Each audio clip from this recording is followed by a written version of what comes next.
Welcome to this month's episode of the World of Roofing podcast, hosted by John Kenney of Cottney Consulting and Andrew Rowley of roofmapping.com, where we will introduce you to a new roofing industry artisan from around the world. All right. Hi, everybody. Welcome back to another episode of World in Roofing. I'm John Kenney with Cottney Consulting Group. And once again, I am a pleasure to have my co-host, Andrew Rowley with roofmapping.com, sitting over in the UK while I'm here staying nice and warm in the state of Florida. How are you today, Andrew? I'm good, thank you, John. Yeah, the weather is a little bit cold, but it's not too bad. It's actually been a little bit sunny today, but still crispy in the mornings. I guess, unfortunately, for weather in the UK, it's all downhill from here through winter, right? Yeah, let's hope it might stay a little bit dry for some of the roofing projects, but we'll see. Cold and dry is what we want.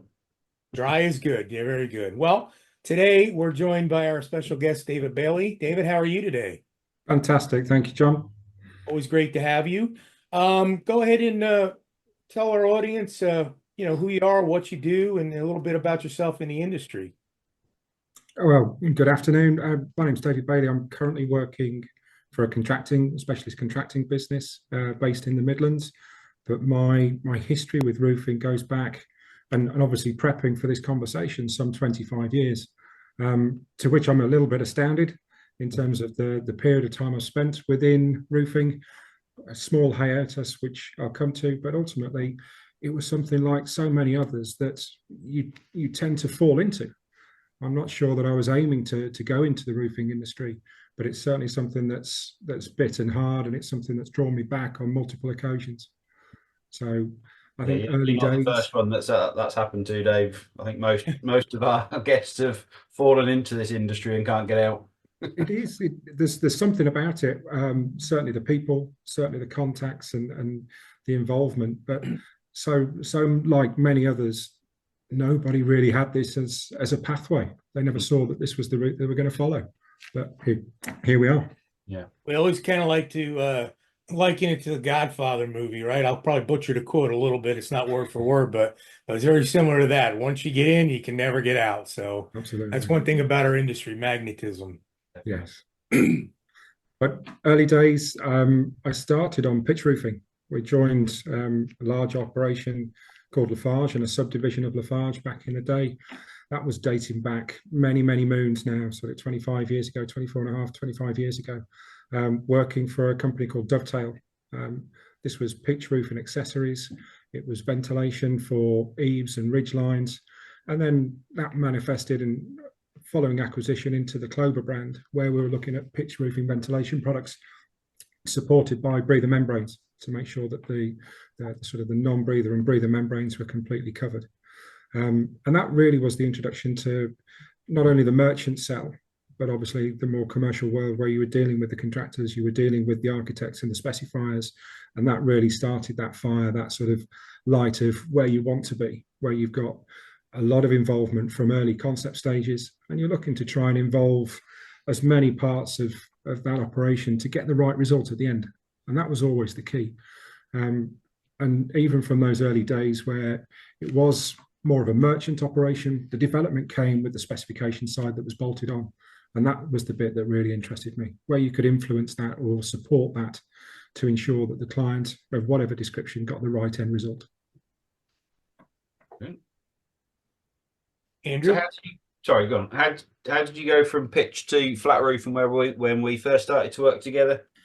It was ultimately an approach. There's a lot of headhunting that takes place, obviously, this side, and I'm sure it's the same with yourself over there, John, looking at how you can step up, how you can move through the industry and try and get to that next tier, that next level.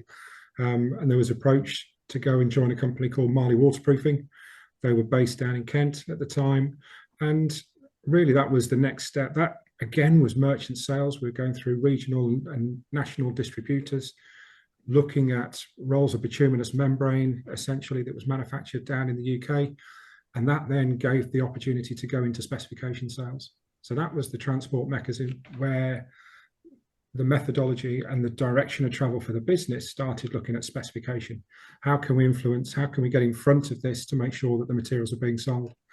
Marley was a brand that was well known, but it wasn't at the top of the tree when you come up against some of the bigger names, and certainly at the time it was Anderson's, now known as obviously BMI Icapal. So we were trying to get the specifications in place. There was a team of really, really good, solid specification guys that I joined. Took a lot of experience from those people in terms of how to go around the specification and setting up that sort of pattern of progress to ensure that you're in contact with the client, you're delivering in terms of service and technical support, and following that sale all the way through. That was really something that sort of stemmed from those early days back at Marley Waterproofing and translated all the way through to current day. What on the bituminous material, was it was their line torch applied, adhesive, or hot applied? What was the main line? The main line at the time when I joined back then, it was a lot of pour and roll products. So it's the standard bituminous. So there's all levels, because they were producing not only for the retail market, but obviously the commercial roofing market. They needed all aspects covering, but the predominantly were 180, 250, 350 reinforced and bituminous modified felts. That was in direct competition with the market leaders at the time. That then transposed into torch applied, and there was a lot of work done to develop APP and SPS products to make sure, because at the time roofing contractors were still switching between a sort of a summer grade and a winter grade, to make sure that you got the flexibility in the product that was right for that particular application at that particular time. And everything there really started to progress on the torch-ons as people sort of fell out of favour at the time with hot laid systems and pour and roll systems. So torch-on really took over. Everybody started with different levels of modification, different ways of trying to reinforce, trying to get a faster flow of the bitumen to get the speed of installation down. So that was the exciting time where, you know, there was a lot of competition within the UK market that really started to push torch-on technology right to the forefront. So fast forward, where do we see it today? Well, the modifications, the reinforcements that are coming through to make sure that you've got the durability statements that are available are fantastic. You know, there's leading manufacturers out there who have done a host of R&D to ensure that all of the testing and the R&D within these products gives you that longevity in service. I don't know what the budgets are that are involved with each one of these manufacturers, but the businesses that I've worked alongside and worked with have spent significant amount of money to make sure that these products are working in all conditions. And obviously the focus was on some of the colder bend temps to make sure that everything was working correctly, as the markets were typically through the UK and certain local sort of regions. But it was the cold weather, it was that inclement weather that we were really facing on a day-to-day basis to make sure that durability within the materials was solid. When you to start developing some of the APPs, they were really looking at the sort of the heat that goes into those to make sure that you've got the life expectancy, as warranties were going hand in hand at that time in terms of the longevity of the product and the warranty that was backing that up to make sure that that serviceable lifespan was something that was really solid. And it was heavily sold to ensure that the top products had a differential between the sort of the mainstay and generally aware and generally available products, and then the specialist contractor materials. So a lot of the work was going into that element to ensure that the performance was really as high as possible. What does your day-to-day look like now that you're doing? Working with a specialist contractor, so day-to-day changes literally with every phone call. It never the same, but a lot of this is talking with clients and specifiers. We are heavily involved in a series of different packages across the Midlands, all flat roofing. The majority of what we're doing is built up felt roofing or liquid applied coatings. There is a degree of mastic asphalt, but again, that sector of the industry is in decline, mainly due to the sort of the lack of labour and that particular product almost falling out of favour compared to some of the other materials that are available in the marketplace. But there is a resurgence. We are getting more opportunities for mastic asphalt as clients are going back to something that's more tried and tested, something with that demonstrable longevity and service to make sure that they're getting best value. So we do see that sort of more robust nature being called upon far more prevalently now than it has been over the last 10, 15 years. But Do you see the manufacturers starting to get more involved in offering training to get people used to doing those type of systems again, or where do you see that going? I think the manufacturers have always had the desire and obviously the rewards to ensure that people are trained in the right system and the familiarity with all the component parts that go with that. Every business that I've been with has wanted more training, making sure that all the operatives are fully carded, fully registered, and it saves a lot of those sort of on-site issues to make sure that the project goes smoothly as soon as you're physically live and working. So the training has always been key. The take-up is different and difficult. And understanding now, going from a sort of a specification manufacturing side to the contracting world and going across that fence, you can understand the pressures in terms of program and time frame, where it's right to set aside that time to ensure that the operatives are trained and approved and updated with the latest technology and the latest techniques is very, very different, or very, very difficult to balance when obviously you've got the commercial pressure of being on the roof and getting those jobs completed on time.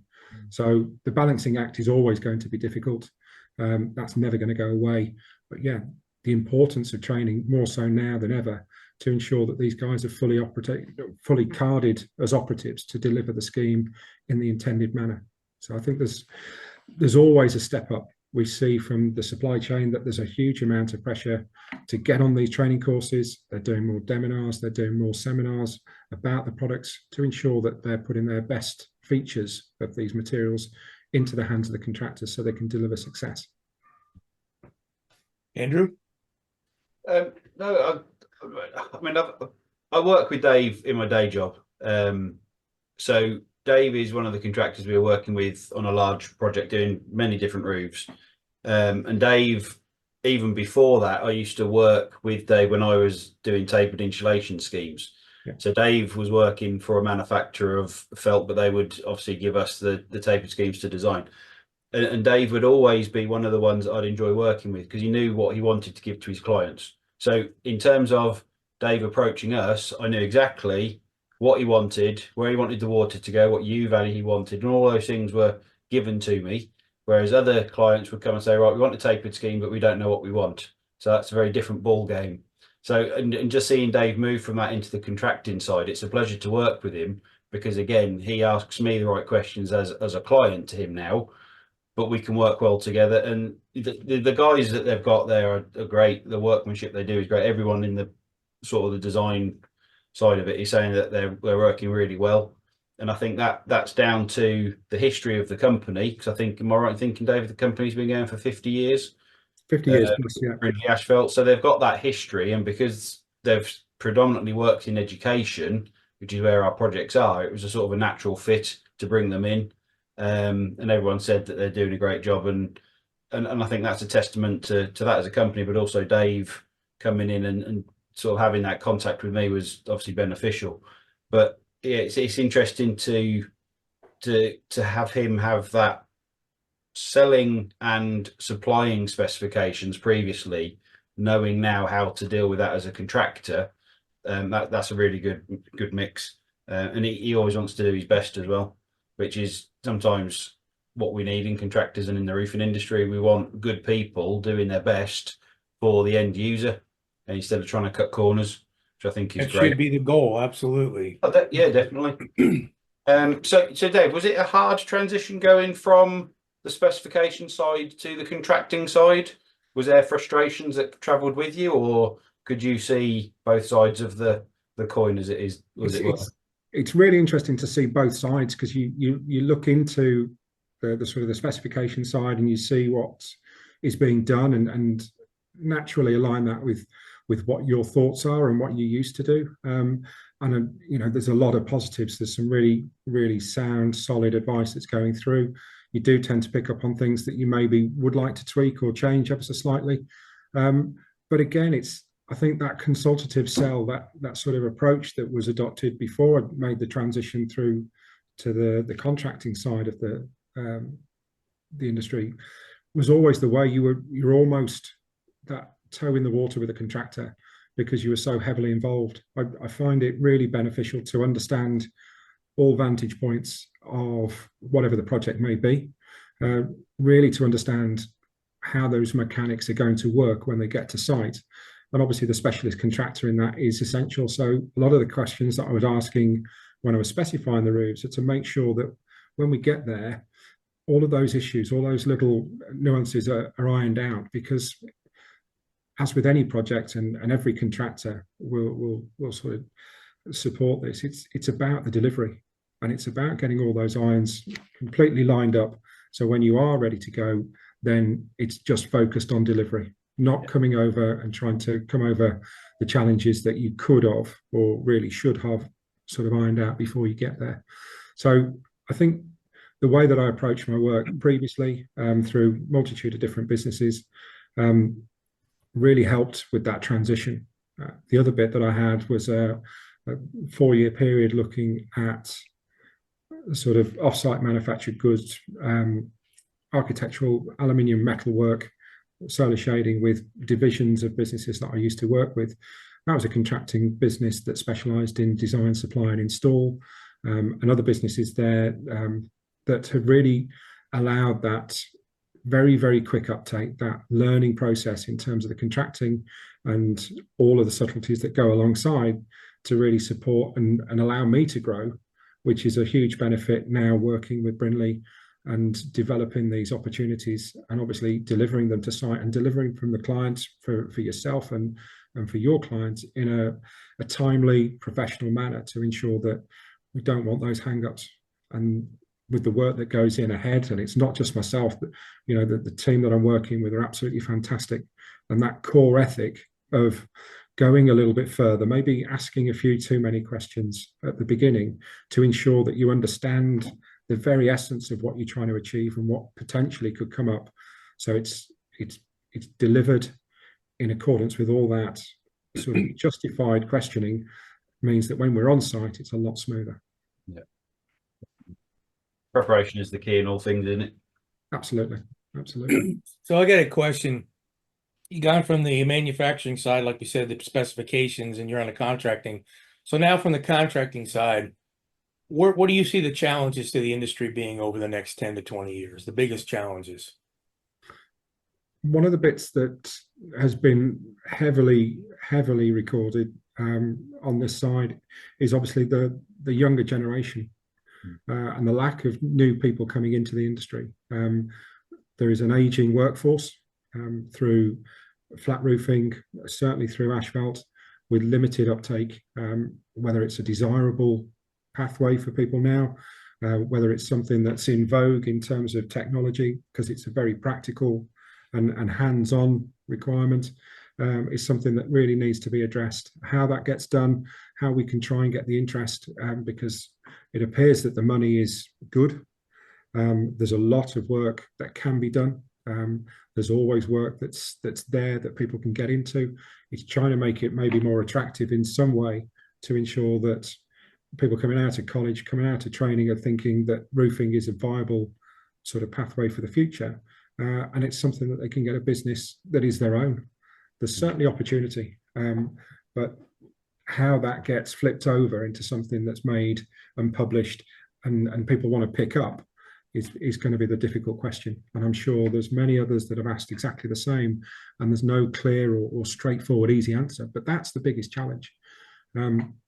We've got a number of people personally on our books that you're looking at what happens when they retire, when they've finished and they want to get off their knees technically. Who's coming through, who's going to follow them through? And there's not a queue coming out the door of people that want to pick this up and take it on. So as an industry, it's something that we need to be, and I'm sure most are very, very aware, but doing something about it is obviously going to be the biggest challenge that we can.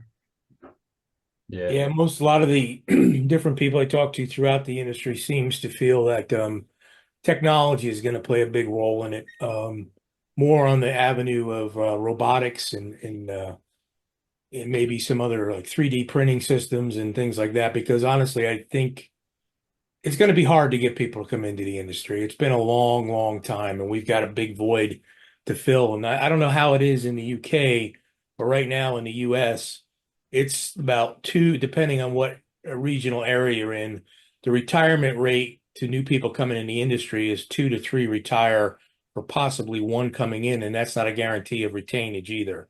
Yeah. So I mean, you're really it's going quickly now. Yeah. That is a worry. So it's a real big risk. So that pool of resource is shortening all the time. That gives other pressures when you are trying to deliver. We're fortunate we've got a large number of operatives who are on the books, which is a situation that we can manage effectively. But yeah, it means when we do need to grow, who do we look to? Yeah. There's not an abundance of resource that's just sitting there waiting to be added in. It just doesn't work like that. Yeah. Exactly. When I was talking to another contractor who, you know, they're even having trouble getting people from the roofs, their natural progression from the roof sort of into the office, doing the contract management side there. They're even looking back saying, well, who have we got to bring through? You know, this person's a great roofer, but they might not be suited to the pressures of contract management, etc. So, you know, they're thinking ahead, thinking, well, we're going to have a big problem. And I know they've already tried to bring people in who have lasted like 3 days and have left because of the stress of it. But you know, it's something we need to do something. And then again, you know, I've said before with roofmapping.com, part of that is letting people see what's being created out there and what they could be doing. And you know, it's not all, you know, boring stuff. It's some really intricate detailing and whatever else it might be. But yeah, there's a good industry and people are proud of that work, and that's something we just need to, you know, show them what's available to them. So that's one of the things that we're trying to do with the platform as well. Absolutely, I couldn't agree more. Raising the profile, talking about this potential issue that's looming is absolutely the right way. Showcasing the work as you have done and continue to do is the way to try and generate that interest. And the more interest, the more hopeful young candidates who are going to be coming into the industry to take over. Because I take your point, if the progression is natural and people are coming off the tools and into an office in whatever form, contracts management, supervision, etc., it's who replaces those people that are stepping in. Yeah. You know, yes, you want to progress and you want people to be grown and educated and brought up through the business, but then that creates a hole in terms of the resource to actually go and fit the roof. So it's a bit of a cycle that we need to address very, very quickly. Yes. For sure. Absolutely. Andrew, any final questions? No, I don't think so. I think Dave's answered all points. Dave, how about you? Anything that we didn't ask you or something you'd like to close out with? John, there's stories and stories and stories. There's lots that I could go into. Maybe we need a series. Well, we'd be happy to have you back. There's nothing wrong with having a follow-up to get into the stories of the industry. I've got a very quick question. Off the top of your head, what's your favourite project you've worked on, Dave? What's your standout roofing project that you've done, either specified or worked on? There's a couple of projects which come to mind. There was some real showstoppers in terms of what was done, what was achieved in terms of timeframes and how it looked, etc. Some of the bits really are award-winning projects, which I'm sure when people listen to this, they'll be rolling their eyes and dropping names on certain projects. But maybe that's something we could look at. Because I think some of the more technically challenging, not necessarily the largest projects, are the ones that have had the greatest reward in terms of the engineering. And there's certain projects. There was a project in the Malvern Hills which was technically very challenging because of the shape and the profile. It was an Art Nouveau style building, uninsulated. It needed a lot of work to create a scheme that would be viable, but also thermally proficient. And that made a terrific difference, not only to the surroundings, but also the homeowner. So in terms of something that really did everything that the roofing project needed to do, it was a private dwelling, it was a large private dwelling, but it was something that was really transformational in terms of the roof and how that changed the lives of the people that were living in that property. But the technical challenges came forward. So maybe some case studies next time. Okay, brilliant. Put on Sounds that. good. All right. Well, Absolutely. we thank you for coming on today, David, and sharing your experience with the rest of the industry. And as always, it's great to have our listeners out there. And don't forget, I hear this all the time about getting your roofs on roofmapping.com. I hear, well, I don't want to put them on there. My competition will know what I'm doing. They already know what you're doing. So you might as well get some pride in it and show your clients and your future clients what you're able of doing. So don't hold back. Get them out there. Get them on the map. Take some pride in what you do. And we're happy to talk to you more and more about that. Contact Andrew and he'll help you get on the map. Definitely. And I want to thank all of our listeners once again for joining us during this podcast. And we'll catch you next month on the next round of the World of Roofing. So thank you very much. Bye-bye. Thank you.